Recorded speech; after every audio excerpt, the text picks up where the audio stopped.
श्रम, आहार, काम, निन्द्रा सन्तुलन मिलाएर सो चिकित्सा विधिबाट आनन्दमा प्रवेश गर। जानु छ आनन्दमा, गन्तव्य आनन्द हो, तर कसरी प्रवेश गर्ने? सो चिकित्सा विधि प्रयोग गरेर आनन्दमा प्रवेश गर्ने। सूत्र एकपटक फेरि दोहोऱ्याएँ मैले। श्रम, आहार, काम, निन्द्रा सन्तुलन मिलाएर सो चिकित्सा विधिबाट आनन्दमा प्रवेश गर। पहिलो काम श्रम, आहार, काम, निन्द्रा, यसको सन्तुलन नमिलिकन कुनै पनि व्यक्ति आनन्दमा प्रवेश गर्न सक्दैन। आनन्द हामी भित्रै छ, बाहिर खोज्न जानु पर्दैन। आनन्द हाम्रो स्वभाव हो, दुःख चाहिँ हाम्रो कमाई हो। दुःख पछि आएको हो, आनन्द त छ। आनन्द त प्रकृति हो। जस्तो हामी बेलुका निदाउँछौँ, निदाएपछि के दुःख, के सुख, के धनी, के गरिब, के अहङ्कार, के सब गयो, केही रहँदैन। बस त्यहाँ त आनन्द रहन्छ, केही पनि बाँकी रहँदैन। फेरि बिउजिएपछि फेरि दुनियाँ कलह सुरु हुन्छ। यो किन सुरु हुन्छ? जीवनमा समस्या किन छ? मात्रै चारवटा कुराले छ। एउटा श्रम, अर्को आहार, अर्को काम, अर्को निन्द्राको असन्तुलन। चारवटा कुरा सन्तुलनमा ल्याउँ, जीवनबाट सारा दुःखहरू गए। पहिलो कुरा श्रम, सन्तुलित श्रम, योगाभ्यास, व्यायाम, आफ्नो कर्म, शारीरिक श्रम सन्तुलित हुनुपर्छ। कहिले काम गरे गर्ने, कहिले नगर्ने, खाली बस्ने, दिनभरि सुतेर बिताउने, यो असन्तुलनले जीवनलाई अप्ठ्यारोतिर लैजान्छ, असहजतातिर लैजान्छ। त्यसकारण सन्तुलित श्रम, सन्तुलित व्यायाम। धेरै गरेर पनि हुँदैन। व्यायाम गर्ने भनेर 3 दिनको एकै दिन गरेर हुन्छ र? सन्तुलित ठिक। जसरी भोक लाग्यो भन्दैमा 2-3 छाकको खाना खाएर हुन्छ र? जति पेटलाई चाहिन्छ त्यति खाने नै हो सन्तुलित खाना। त्यसै गरी सन्तुलित श्रम, श्रममा सन्तुलन मिलाउन जान्नुपर्छ। विहार भनिन्छ नि, आहार विहार, विहारमा सन्तुलन हुन जरुरी छ। यानि कि व्यायाम, कर्म अथवा श्रममा सन्तुलन बनाउन जरुरी छ। अर्को दोस्रो सन्तुलन चाहिन्छ आहारमा। खानपानमा सन्तुलन अत्यावश्यक छ। जुन खानेकुराले आफ्नो हित गर्छ त्यस्ता खानेकुराहरू खानु नै सन्तुलनमा राख्नुहोस् शरीरलाई। खानालाई सन्तुलित खाना भनेको जुन खानाले मेरो शरीरलाई पोषण गर्छ, नोक्सान गर्दैन। न मादक पदार्थ, न त धूम्रपान, कुनै प्रकारको लागु पदार्थबाट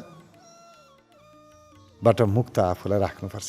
जुनसुकै प्रकारको होस्, लागु पदार्थबाट मुक्त राख्नु पर्यो। र जति खाने हो त्यति बढी नखाने, शरीरलाई जति चाहिन्छ आवश्यकता हेरेर खाने, इच्छालाई नहेर्ने। इच्छा त धेरै खान मन लाग्छ, के गर्नु? यो इच्छा त बडो गडबड छ। यो मनलाई छोड्देऊ, आवश्यकतालाई हेरौँ। कति खाना आवश्यक छ त्यति मात्रै खाने, कति खाने इच्छा छ त्यति नखाने। यो इच्छाले गडबड गरिदिन्छ। मिठो पायो भने जम्मै खाने इच्छा लाग्छ, अरू कसैलाई नदिन पाए पनि हुन्थ्यो, सबै मै खान पाए हुन्थ्यो। अब यो इच्छाको पछाडि लाग्यो भने सारा सन्तुलन बिग्रिन्छ। सन्तुलन आवश्यकताको पछाडि लाग्यो भने सप्रिन्छ, सन्तुलन बन्दछ। त्यसकारण आहार र ठिक समयमा खाना खाने। ठिक समयको अर्थ जहिले जुन बेलामा खाना खाने गरेको हो सधैँ त्यही समयमा खाना खाने। आहार, पहिला श्रम सन्तुलित होस्, आहार सन्तुलित होस्। अर्को काम, काम भनेको कामको अर्थ सेक्स। अब यसले मानिसलाई बर्बाद गरेर छोड्यो, चौपट बनाएको छ अहिले। यो काम वासना असन्तुलित भइसकेपछि मानिसको सम्पूर्ण शक्ति क्षीण हुँदै जान्छ, कमजोर हुँदै जान्छ। यसको असन्तुलनले अप्राकृतिक सम्बन्ध राखेको छ। अप्राकृतिकको अर्थ के हुन्छ भने जस्तो दुईजना सहभागी छन्, त्यही भएर सहवास भने पनि भनिन्छ अर्को शब्द। एउटालाई इच्छा छ, अर्कोलाई छैन। अब एउटाको आवश्यकता थियो, अर्कोलाई थिएन। त्यस्तो अवस्थामा आफ्नो आवश्यकता, आफ्नो इच्छा पूर्ति गर्नको लागि अर्को अनिच्छुक हुँदा हुँदै पनि सम्बन्ध बनाउनु यो अप्राकृतिक हो। यसले फाइदा पुग्दैन।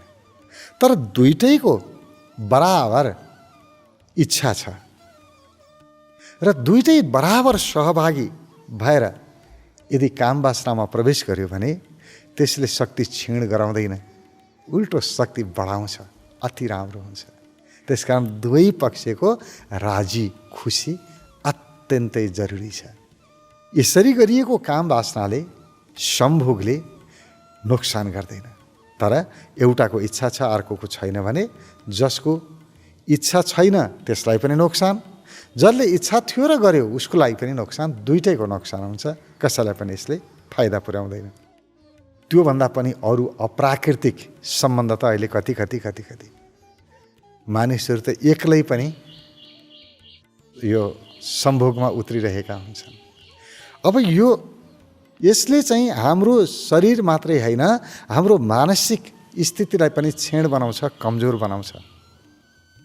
हाम्रो स्मरण शक्तिदेखि लिएर हाम्रा मानसिक कार्यहरू, बुद्धिमत्तादेखि हरेक कुरालाई यसले क्षीण बनाउँदै जान्छ, लैजान्छ र बिस्तारै बिस्तारै मानसिक समस्यामा प्रवेश गर्छ। अहिले धेरै मानसिक रोगीहरूमध्ये धेरै मानिसहरू काम वासनाको अतृप्तिको कारणले, असन्तुलनको कारणले डिप्रेसनमा छन्, समस्यामा छन्, मानसिक समस्यामा गएका छन्। अब भन्न मिल्दैन, कस्तो अप्ठ्यारो कुरा छ। अरूलाई मलाई यस्तो यस्तो थियो, आवश्यकता थियो, भएन, त्यसकारण म मानसिक समस्यामा गएँ भन्न पनि नसक्ने, कसैसँग भन्न पनि मिलेन। अब आफूलाई छ, के गर्नु? अहिले साँच्चै भन्नुहुन्छ भने जति मानिसलाई मानसिक समस्या छ, आधा समस्या चाहिँ यौनसँग सम्बन्धित छ। त्यस कारणले मानसिक समस्या भएको छ। यो सन्तुलित हुनुपर्छ। कहिल्यै पनि आफ्नो ऊर्जालाई अप्राकृतिक ढङ्गबाट बाहिर फाल्न हुँदैन। त्यसलाई भित्रै माथि उठाउने विधि छ नि, ध्यानको विधि। त्यसले काम वासनाबाट जुन एउटा विचलन आउँथ्यो मनमा, त्यो पुरै शान्त बनाउँछ। ध्यानका विधिहरू प्रयोग गर, काम ऊर्जालाई माथि उठाइदिन्छ। माथि जब स्वाधिष्ठानबाट माथि उठ्यो काम ऊर्जा, अब के को समस्या? त्यो त तेजमा रूपान्तरित हुन्छ। जीवनी शक्ति नै त्यही हो नि। हाम्रो रोगसँग प्रतिकार गर्ने, रोग प्रतिरोधी क्षमता त्यही नै हो। अनुहारको तेज, कान्ति त्यही नै हो। त्यही तलबाट फालेपछि त गइहाल्यो नि, सकिएका। हामीले असन्तुलित रूपमा काम ऊर्जालाई क्षय गरायौँ, काम ऊर्जाको नोक्सान गरायौँ। यसलाई बचाउनु पर्छ। एक रत्ती पनि खेर नजाओस्, कहिल्यै खेर नजाओस्। हो, त्यस्तै अवस्थामा वैधानिक रूपमा आफ्नो श्रीमान श्रीमतीको बिचमा सम्बन्ध हुँदाखेरि दुवै पक्षको राजी उति बराबर भएको अवस्थामा काम ऊर्जा खर्च गर्नुभयो, त्यसले केही नोक्सान गर्दैन। त्योभन्दा बाहेक अरू अन्य अवस्थामा कहिल्यै पनि काम ऊर्जा खर्च गर्नु हुँदैन। किनभने त्यो हाम्रो जीवनको मूल शक्ति हो, मूल जीवनी शक्ति हो। मूल जीवनी शक्तिलाई मारेपछि, त्यसलाई फालेपछि अनि जीवन कसरी सुखपूर्ण हुन्छ? अनि रोग लाग्दैन? मानसिक रोग, शारीरिक रोग, भयभरका समस्याहरू यसैबाट आउँछन्। रिस, आवेग, भयभरका दुर्घटनाहरू यसैबाट घटित हुन्छन्। त्यसकारण काम ऊर्जा बचाउने, कहिल्यै पनि आफ्नो शक्ति काम ऊर्जाबाट, सेक्सबाट खेर नजाओस्, सतर्क रहने, बचाउनै पर्छ। उचित श्रम भनेको सन्तुलित श्रम गर्ने, सन्तुलित आहार लिने, खाना खाने सन्तुलित रूपमा, र काम वासना पनि सन्तुलित मात्रै प्रयोग गर्ने, असन्तुलित नगर्ने। तेस्रो निन्द्रा, चौथो निन्द्रा। निन्द्रा सन्तुलित हुनुपर्छ। निन्द्रा गयो जीवन गयो। त्यसकारण मलाई 4 घण्टा सुते पुग्छ, 3 घण्टा सुते पुग्छ, यो भ्रममा नपरौँ। 8 घण्टा विश्राम दिनैपर्छ। 6 देखि 8 कुनै पनि उमेर समूहको लागि अत्यावश्यक छ विश्राममा जानु। यो अति नगरौँ ल, यो अतिले बर्बाद गर्यो। आज जहाँ जुन जुन देशमा हेर्नुहुन्छ, जहाँ जहाँ निन्द्रालाई बिगारिएको छ, कम निन्द्रा छ, त्यहीँ मानसिक समस्या सबैभन्दा बढी छ। मानसिक समस्याको सबैभन्दा ठुलो कारण नै अनिन्द्रा हो, निन्द्राको अव्यवस्था हो। निन्द्रा बिग्रियो, निन्द्रा असन्तुलित भयो। कहिले दिउँसै सुत्या छ, कहिले राति सुत्या छ, कहिले 8 बजे सुत्यो, कहिले 12 बजे 1 बजीसम्म बसिराख्यो जागृत। के हो यो? किन बिगारेको है आफैलाई? बर्बाद गऱ्यौँ हामीले। निन्द्रा सन्तुलित हुनुपर्छ। त्यसै ध्यान लाग्दैन ल, त्यसै आफ्नो उपचार हुँदैन। यहाँ हामी आफू सोच चिकित्सा विधि प्रयोग गर्दैछौँ, अत्यन्तै महत्त्वपूर्ण विधि। सोच चिकित्सा विधि प्रयोग गर्नको लागि 4वटा कुरालाई सन्तुलनमा लिएर आउनुपर्छ। एउटा सन्तुलित श्रम, सन्तुलित आहार, सन्तुलित काम र सन्तुलित निन्द्रा। यति 4वटा कुरालाई सन्तुलन मिलाइयो भने अब सोच चिकित्सा विधि यसबाट पनि योलाई सन्तुलन बनाएर पनि कहीँ ऊर्जा खण्डित भएको छ, समस्या छ जीवनमा भने त्यो सब समस्या हटाउने ऊर्जा सोच चिकित्सा विधिमा हामी अब प्रवेश गर्छौँ। सोच चिकित्सा विधि कसरी गर्ने म यहाँलाई बताउँछु। 3 पटक लामो गहिरो श्वास, तर हातको सहारा लिएर, हातलाई पनि साथमा लिएर 3 पटक लामो गहिरो श्वास। यसरी पहिला हात यहाँ छ, तपाईँले हात उठाउनु भयो, श्वास लिनुभयो, श्वास यसरी लिनुभयो अनि श्वास छोड्नुभयो। या माथि शिरमा हात राख्नुभयो, श्वास छोड्नुभयो है। पहिला सुरु, फेरि मैले दोहोऱ्याएँ यसरी, जम्मा 3 पटक गरे पुग्छ। श्वास लिने, छोड्ने, 2 भयो, फेरि छोड्ने, 3। हामीले 3 पटक माथि श्वास छोड्यौँ। त्यसपछि अर्को 3, जम्मा 3 है, त्योभन्दा बढी छैन। अर्को 3, श्वास फेरि लिने, पुरा श्वास लिनुभयो, बिस्तारै आरामसँग श्वास छोड्नुभयो, छातीमा राख्नुभयो हात, फेरि बिस्तारै श्वास लिँदा बिस्तारै लिने, पुरा श्वास लिने अनि फेरि बिस्तारै छोड्दै छोड्दै आउने। हात जसरी आयो श्वास त्यसै गरी छोड्ने र फेरि छोड्ने। तेस्रो पटक फेरि पुरा लिनुभयो अनि फेरि बिस्तारै बिस्तारै बिस्तारै छोड्दै छोड्दै आउनुभयो। 2 सकियो। अब 3, पुरा श्वास भर्ने। अब श्वास छोड्दै छोड्दै छोड्दै पेटमा यसरी श्वास हात राख्ने, फेरि श्वास लिँदै जाने, फेरि श्वास छोड्दै छोड्दै यहाँ राख्ने। अब अर्को पटक फेरि, अब श्वास फेरि यहाँ राख्ने, श्वास छोड्ने। हामीले 3 पटक मात्रै अथवा 3 पटक गऱ्यौँ र 3टा क्षेत्रमा गऱ्यौँ। जम्मा हामीले 9 पटक श्वास लियौँ अनि छोड्यौँ। 3 यहाँ, 3 यहाँ, 3 यहाँ, जम्मा 9 पटक हामीले श्वास लिने र छोड्ने गऱ्यौँ। अब सर्वाधिक महत्त्वपूर्ण यो हातलाई, हात हेर्नुहोस्, यो पञ्चतत्त्वसँग हाम्रा हातले सम्बन्ध राख्छ। हाम्रो पुरै शरीर पञ्चतत्त्वले बनेको छ। पञ्चतत्त्वलाई सन्तुलनमा राख्यो भने शरीरको सम्पूर्ण ऊर्जा सन्तुलनमा रहन्छ। कुनै पनि प्रकारको समस्या हुँदैन, न शारीरिक न मानसिक। सब समस्याहरू जान्छन्। सारा बिमारीको चिकित्सा आफै हुन्छ।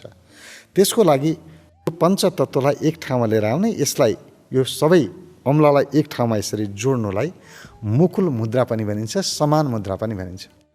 यसले चाहिँ विशेष गरेर यो मुद्राले त्रिदोषलाई सन्तुलनमा लिएर आउँछ। त्रिदोष भनेको के हो? हाम्रो शरीरमा 3टा अत्यन्तै महत्त्वपूर्ण रसायनहरू अथवा तत्त्व छ। त्यसलाई के भनिन्छ? एउटालाई कफ भनिन्छ, अर्कोलाई वात भनिन्छ, अर्कोलाई पित्त भनिन्छ। कफ, वात, पित्त 3टा चिज छ। यो कफ, वात, पित्त यो असन्तुलित भयो कि बिमारी सुरु हुन्छ। बिमारीको मूल कारण नै त्यही हो। कफ असन्तुलित भयो, बिमारी सुरु भयो। पित्त असन्तुलित भयो, फेरि रोग सुरु भयो, र वात असन्तुलित भयो, फेरि रोग सुरु भयो। यो तिनटै कुरालाई सन्तुलनमा लिएर आउनुपर्छ। त्यसलाई सन्तुलनमा लिएर आउनको लागि यो मुकुल मुद्रा, जुन व्यक्तिले यो मुकुल मुद्रा मात्रै बनायो उसको कफ, वात, पित्त तिनटै सन्तुलनमा आउँछ र धेरै प्रकारका बिमारीबाट व्यक्ति स्वतः मुक्त हुन्छ मात्रै मुकुल मुद्रा बनाऊ भनिन्छ। यसलाई यसरी मुद्रा बनाएपछि 45 मिनटसम्म यो बनाइरहनुपर्छ। 45 मिनट यसरी बनाइरहने हो भने पुरै त्रिदोषको शमन हुन्छ अथवा सन्तुलनमा आउँछ। हाम्रो शरीरमा रहेको पञ्चतत्त्व, सबै पञ्चतत्त्व, 5वटा तत्त्वहरू सन्तुलित रहन्छन्। बस मुकुल मुद्रा बनाए पुग्छ। यसलाई समान मुद्रा पनि भन्छ, मुद्रा चिकित्सा। अब यो मुकुल मुद्रा बनाउनु भयो, यति मुद्रा मात्रै बनाए पनि हुन्छ, तर हामी यो मुद्रालाई चिकित्सामा प्रयोग गर्छौँ, आफ्नो उपचारमा प्रयोग गर्छौँ। अब उपचार कहाँ गर्ने? सबैभन्दा महत्त्वपूर्ण क्षेत्र भनेको हाम्रा चक्रहरू हुन्। हाम्रो शरीरमा रहेका 7वटा चक्रहरू नै हाम्रो जीवनको प्रगति या दुर्गतिका कारणहरू हुन्। जहाँ चक्रमा समस्या आयो त्यहाँबाट जीवनमा समस्या सुरु भइगयो। 7वटा चक्र यदि सन्तुलित छन् भने हाम्रो जीवनमा कहीँ असन्तुलन आउनै सक्दैन। त्यसकारण चिकित्सा विधिमा हामी चक्रलाई पनि छुने प्रयास गर्छौँ। त्यसको लागि यहाँले के गर्नुपर्छ? दुईटै हात यो मुद्रा बनाउने र यो देब्रे हातलाई 5वटा अम्ला यसरी टिप्स जोड्नुभयो, टुप्पा जोड्नुभयो। अब टुप्पा जोड्दाखेरि फेरि यसरी जोड्नु हुन्न है, नङ फेरि हामी यसरी जोड्दैउँला, नङ छुनु पर्दैन। यसरी यो भाग मात्रै यस्तो गरेर मुद्रा बनाउने। यसरी टिप्स सबै जोडियोस्, सबै अम्लाहरू यसरी जोडियोस्। यसरी जोडिसकेपछि यो देब्रे हातलाई तल राख्नुपर्छ। तलको अर्थ मलद्वार र मूत्रद्वारको बीच भागमा। अब आफै बुझ्नुहोस् ल कहाँनिर के भनेर। मलद्वार दिशा जाने ठाउँ, दिशा जाने ढोका। द्वारको अर्थ हुन्छ ढोका, जहाँबाट मल त्यागिन्छ, यानि कि दिशालाई मल भनियो, मल त्याग गरिन्छ, त्यो ढोका। द्वार दिशा जाने ठाउँ एउटा मलद्वार भयो, अर्को मूत्रद्वार हो, त्यसै गरी पिसाब जाने ठाउँ। त्यो दुईटा ठाउँ क्षेत्रको बीच भागमा लगेर, न मूत्रद्वार न मलद्वार, ती दुईटाको बीचमा लगेर यो देब्रे हातलाई लगेर राख्ने। मूलद्वारमा लगेर तपाईँले दुईटा मलद्वार र मूत्रद्वारको बीचमा लगेर राख्ने। यसरी टक्क छुने, यसरी त्यो ठाउँमा लगेर यसरी छोइरहने, पुरा प्रेसर दिने, अलिकति दबाब होस्, थोरै हल्का, र यसलाई छुने। किनभने सारा शक्ति त्यहीँ छ। अनि के गर्नु? त्यहीँबाट शक्ति उठाउनुपर्छ। भरको शक्ति मानिसको तल गएर बस्या छ, अनि मान्छेले तलको शक्ति तलैबाट फालिदियो, बर्बाद गर्यो। माथि उठाउनै जानेन मान्छेले। अनि जीवनमा कहाँबाट आउँछ तेज, कहाँबाट आउँछ कान्ति, कहाँबाट आउँछ शान्ति? केही पनि आएन, सब गयो। तल थियो आनन्द, तलैबाट गयो, नोक्सान भयो। माथि शरीरमा आउनै पाएन। माथि उठाउनु छ, त्यसको लागि देब्रे हातको मुकुल मुद्रा मलद्वार र मूत्रद्वारको बीचमा लगेर राख्ने। अनि दाहिने हातको मुकुल मुद्रा मूत्रद्वार भन्दा 1 अम्मल माथि लगेर राख्ने। यसरी 1 अम्मल माथिको अर्थ हुन्छ, 1 अम्मलको अर्थ यसरी नाप्दा जति यो अम्लाले जति स्पेस लिन्छ, जति ठाउँ लिन्छ, त्योभन्दा माथिबाट यो अम्लालाई छोडेर माथिल्लो भाग यसरी यो मूत्रद्वारको माथिबाट यो राख्यो, त्यसलाई छुने गरे, र त्योभन्दा पनि अम्ला हटाएर यो माथिल्लो भागमा लगेर योलाई राख्ने। एउटा मलद्वार र मूत्रद्वारको बिचमा एउटा हात, अर्को हात मूत्रद्वारभन्दा 1 अम्मल माथि लगेर तपाईँले यसरी राख्नुभयो। यहाँ राखिसकेपछि दुईटै हात राख्नुभयो, एउटा तल एउटा माथि, दुईटै हात राख्नुभयो। राखिसकेपछि श्वास लिने, पुरा श्वास लिने। श्वास लिँदाखेरि जहाँ देब्रे हात राखेको छ त्यो ठाउँलाई अनुभव गर्ने, त्यहाँबाट पुरै शक्ति माथि उठेको अनुभव गर्ने। श्वास पुरा लियो अनि पुरा श्वास छोड्यो। श्वास छोड्दा पनि त्यही ठाउँको धक्का अनुभव गर्ने। 3 पटक यसरी श्वास लिने र छोड्ने। 3 पटक बिस्तार पुरा श्वास लियो अनि बिस्तार पुरा श्वास छोडिदियो। दुईटै हात राखेको ठाउँलाई याद गर्ने। अनि त्यसपछि यो 3 पटक श्वास लामो गहिरो गरेपछि देब्रे हातलाई जहीँको तहीँ राखी नै छोड्ने, मूत्रद्वार र मलद्वारको बिचमै राखी छोड्ने। दाहिने हातको मुकुल मुद्रा उठाएर नाभिमा राख्ने। नाभिमा फेरि लामो श्वास लिने, फेरि नाभिमै छोड्ने। नाभिबाट पुरै ऊर्जा उठेको अनुभव। फेरि अर्को श्वास, फेरि नाभिमै छोड्यो, फेरि श्वास लियो। यसरी 3 पटक श्वास लिने अनि यहाँ हृदयमा राख्ने, छातीमा राख्ने। फेरि यो मुकुल मुद्रा छातीमा राख्यो, फेरि 3 पटक लामो र गहिरो श्वास, पुरा ऊर्जा यहाँ अनुभव गर्ने। त्यसपछि अर्को 3 पटक यहाँ राख्ने। यो विशुद्धि चक्र माथि घाँटीमा राख्ने, छाती र घाँटीको जोडमा पुरा श्वास लिने, पुरा श्वास छोड्ने र पुरै शक्ति उठेर तल, यो देब्रे हात तल राखेको छ, तलबाट शक्ति उठेर मलद्वार मूत्रद्वारको बीचबाट शक्ति उठेर यहाँसम्म आयो अनुभव गर्ने। 3 पटक लामो र गहिरो श्वास। त्यसपछि यो मुकुल मुद्रालाई जाने, यहाँ राख्ने आज्ञा चक्रमा, पुरा श्वास लिने, पुरा श्वास छोड्ने, बिस्तार श्वास लिने, हतार नगर्ने। हर एक क्षेत्रमा हात राख्दा श्वास बिस्तारा, अत्यन्तै बिस्तारा श्वास लिने, बिस्तारा श्वास छोड्ने। न श्वास लिन हतार, न छोड्न हतार, बिस्तारा। 1 मिनट लगाए हुन्छ श्वास लिन छोड्न गरेर। आरामसँग श्वास लियो, आरामसँग छोड्यो 3 पटक। त्यसपछि अनि यहाँ लैजाने माथि शिरमा। या शिरको अर्थ यो तालु हुन्छ, त्यो तालुमा पहिला सानो बच्चाको त्यो खाल्टो परेको हुन्छ, त्यहाँबाट ढुकढुकी यसरी श्वास फेर्दाखेरि भएको जस्तो यहाँ दुख हुन्छ। यो तालु जहाँ बच्चाको हेर्नु होला, भर्खर जन्मेको बच्चाको माथि खाल्टो पुरिएको हुँदैन, खाल्टो हुन्छ यहाँ तालु हो। यो तालुको याद गर्ने र यही तालुमा जहाँनेरि त्यो पहिला खाली ठाउँ हुन्थ्यो तालु हो, त्यो ठाउँमा, त्यो धुकधुकी हुने ठाउँमा यहाँ लगेर हात यसरी मुकुल मुद्रा राख्ने। अनि एउटा हात तल छ जहीँको तहीँ। अब श्वास पुरा लियो, तलबाट यहाँ माथि ऊर्जा पठाउने अनि फेरि श्वास छोड्ने, फेरि तल श्वास पुग्यो, फेरि तलबाट खिच्यो माथि। यसरी बिस्तार श्वास लिने र बिस्तार श्वास छोड्ने 3 पटक। त्यसपछि दुईटै हातलाई उठाउने, ज्ञान मुद्रामा राख्ने हात, शान्त भएर बस्ने, चुपचाप बस्ने, बन्द आँखाले जस्तो देखिन्छ हेर्ने। त्यसपछि श्वास सामान्य भएपछि श्वासमा ध्यान दिने, प्रत्येक श्वासमा शान्तिको अनुभव गर्ने, आनन्दको अनुभव गर्ने।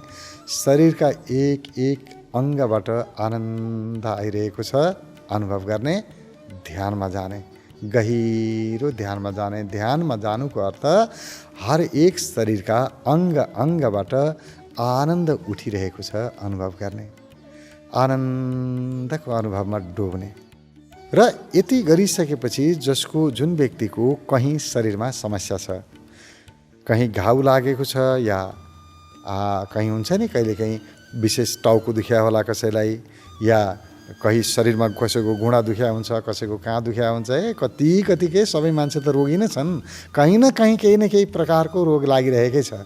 हो, त्यो जहाँसुकै रोग होस्, चाहे भित्री अङ्गको होस्, चाहे बाहिरी अङ्गको होस्, चाहे पेट दुखेको होस्, चाहे कसैलाई किडनीको समस्या होस्, लिभरको समस्या होस्, जेसुकैको होस्, कुनै पनि अङ्गमा समस्या छ भने यसरी माथिसम्म गरिसकेपछि यो मुकुल मुद्रा बनाएर यसले त्यो जहाँनेरि समस्या छ त्यो ठाउँको वरिपरि यसरी, जस्तो यहाँ घाउ छ भने घाउको वरिपरि यसरी बिस्तारै यो मुकुल मुद्रा लगाएर यसरी दबाउने।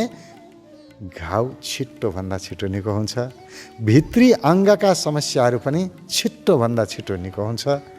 यो चिकित्सा विधि हो, आफ्नो आफैले गर्ने चिकित्सा विधि, अत्यन्तै प्यारो विधि। यो सर्वकल्याणको लागि, सबैको हित होस्, सबैको कल्याण होस् भनेर ध्यान विज्ञानको माध्यमद्वारा सार्वजनिक गरिएको विधि तपाईँहरूको लागि प्रयोग गर्न होला, प्रयोग गरेर हेर्नुहोस्, चमत्कार हुन्छ।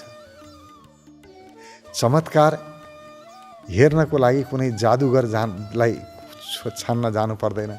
हाम्रै हातमा चमत्कार छ। यही हात हाम्रो औषधि हो। यति ऊर्जा, यी पञ्चतत्व, यो जल तत्व, यो पृथ्वी तत्व, यो आकाश तत्व, यो वायु तत्व, यो अग्नि तत्व, यी 5 तत्व, यही 5 तत्व सबैभन्दा ठुलो औषधि हो। बुझौँला, बुझौँ। किन दुःख पाएर बस्ने? यति गरे हुन्छ, न पैसा खर्च हुन्छ, कहीँ केही नोक्सान हुँदैन, फाइदै फाइदा। गरेर साइड इफेक्ट छैन। अरू केमिकल औषधि खायो भने त, एउटा औषधि खायो भने अर्कोतिर फेरि समस्या होला। यसको केही समस्या छैन। भए फाइदै फाइदा, नभए पनि जान्छ के, नोक्सान के हुन्छ? जानेवाला त केही छैन। आयो, नोक्सान केही पनि छैन। किन नगर्ने भन्नुहोस् त? यो विधि प्रयोग गर्ने, आफ्नो अनि आनन्दमा प्रवेश गर्ने। अन्तिममा के छ यसमा? आनन्दमा। सबै यो गरिसकेपछि अङ्ग अङ्गबाट आनन्द आइरहेको छ अनुभव गर्नेलाई। एक एक अङ्ग, सबै 7वटा चक्र माथिदेखि तलसम्म। त्यसपछि पुरै शरीरमा आनन्द आएको छ। आनन्दको अनुभव गर्ने र त्यही आनन्दमा ध्यान लगाउने।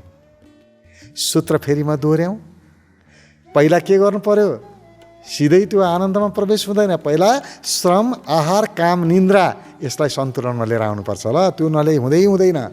श्रम सन्तुलित, आहार सन्तुलित, काम यानि कि सेक्स सन्तुलित। सन्तुलनको अर्थ सेक्समा मैले पहिल्यै भने दुईटै पक्षको बराबर सहभागिता, यो कल्याणकारी छ। एउटा पक्षको कम सहभागिता छ भने यो अकल्याणकारी छ, यो अप्राकृतिक हुँदै जान्छ। अरू त्योभन्दा पनि अप्राकृतिकको त कुरै छोडिदिनुहोस्। श्रम, आहार, काम, निन्द्रा, निन्द्रा सर्वाधिक महत्त्वपूर्ण छ। यसको ख्याल राख्नु होला। सन्तुलन है। श्रम, आहार, काम, निन्द्रा सन्तुलन मिलाएर सो चिकित्सा विधिबाट आनन्दमा प्रवेश गर।